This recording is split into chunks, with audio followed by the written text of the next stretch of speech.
Assalamualaikum warahmatullahi wabarakatuh. Kali ini saya akan membacakan dinamika reformasi.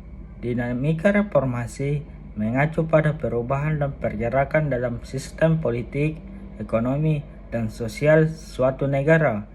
Reformasi seringkali melibatkan restrukturisasi kelembagaan dan kebijakan untuk meningkatkan efisiensi, transparansi, dan keadilan. Sementara itu, konsolidasi demokrasi adalah proses memperkuat dan memastikan kestabilan sistem demokratis. Ini melibatkan pembentukan dan penguatan lembaga-lembaga demokratis, perlindungan hak asasi manusia, serta perkembangan budaya politik yang mendukung demokrasi. Secara bersama-sama, dinamika reformasi dan konsolidasi demokrasi menciptakan kerangka kerja untuk transformasi positif dalam suatu negara dengan tujuan mencapai pemerintahan yang lebih responsif, partisipatif, dan adil. Proses ini seringkali melibatkan interaksi kompleks antara kekuatan politik, masyarakat sipil, dan lembaga-lembaga pemerintah. Dinamika reformasi mengacu pada perubahan dan pergerakan dalam sistem politik, ekonomi, dan sosial suatu negara. Reformasi seringkali melibatkan restrukturisasi kelembagaan dan kebijakan untuk meningkatkan efisiensi, transparansi, dan keadilan. Sementara itu, konsolidasi demokrasi adalah proses memperkuat dan memastikan kestabilan sistem demokratis. Ini melibatkan pembentukan dan penguatan lembaga-lembaga demokratis, perlindungan hak asasi manusia, serta perkembangan budaya politik yang mendukung demokrasi. Secara bersama-sama, dinamika reformasi dan konsolidasi demokrasi menciptakan kerangka kerja untuk transformasi positif dalam suatu negara, dengan bertujuan mencapai pemerintahan yang lebih responsif, partisipatif, dan adil. Proses ini seringkali melibatkan interaksi kompleks antara kekuatan politik, masyarakat sipil, dan lembaga pemerintahan. Awal mula munculnya dinamika reformasi dan konsolidasi demokrasi seringkali terkait dengan perubahan sosial, politik, atau ekonomi yang memicu kebutuhan akan transformasi dalam sistem pemerintahan. Adapun beberapa faktor yang mendorong yaitu 1. Krisis politik atau ekonomi.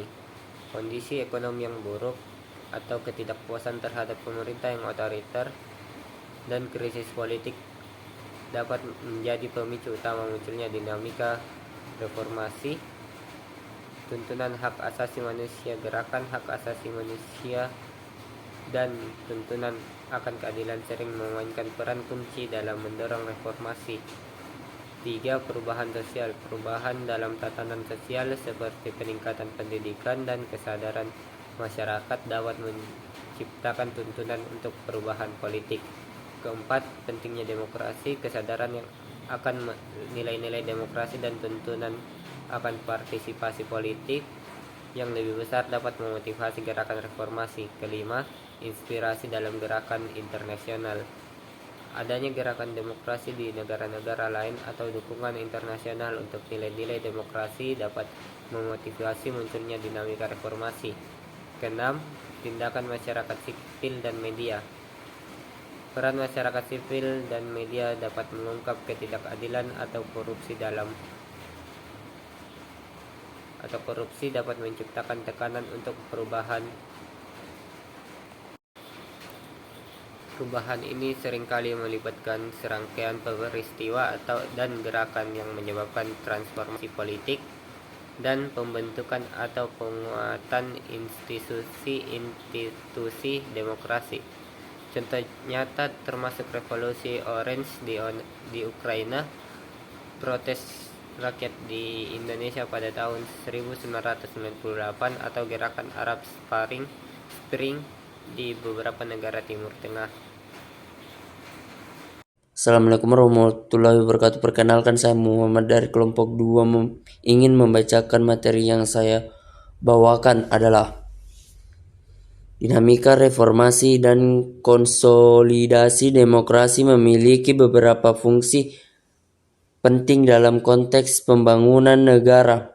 1. Perubahan institusional. Dinamika reformasi mencakup perubahan kelembagaan dan struktural dalam pemerintahan termasuk revisi konstitusi, reformasi hukum, dan restrukturisasi lembaga-lembaga kunci. Ini bertujuan untuk meningkatkan efisiensi, akuntabilitas, dan keadilan dalam penyelenggaraan pemerintahan. 2. Penguatan demokrasi. Konsolidasi demokrasi fokus pada memperkuat prinsip-prinsip demokrasi seperti kebebasan sipil, hak asasi manusia, dan partisipasi politik. Ini melibatkan pembentukan lembaga-lembaga demokrasi yang kuat dan peningkatan budaya politik yang mendukung proses demokratis. 3. Transparansi dalam akuntabilitas. Reformasi seringkali menargetkan peningkatan transparansi dan akuntabilitas dalam pemerintahan dengan mengurangi korupsi dan meningkatkan tata kelola yang baik. Reformasi dapat memastikan bahwa keputusan publik diambil dengan kepentingan masyarakat sebagai prioritas. 4. Partisipasi masyarakat. Dinamika reformasi dan konsolidasi demokrasi memotivasi partisipasi aktif masyarakat dalam proses pengambilan keputusan. Masyarakat sipil, organisasi non-pemerintahan, dan warga negara umum didorong untuk berkontribusi dalam pembentukan kebijakan dan pemantauan pemerintahan. 5. Pengembangan ekonomi. Reformasi ekonomi juga sering terkait dengan dinamika reformasi dengan upaya untuk menciptakan lingkungan ekonomi yang lebih inklusif dan berkelanjutan. Konsolidasi demokrasi yang efektif dapat mendukung stabilitas ekonomi melalui kebijakan referensi terhadap kebutuhan masyarakat. Sekian dari saya, terima kasih. Wassalamualaikum warahmatullahi wabarakatuh.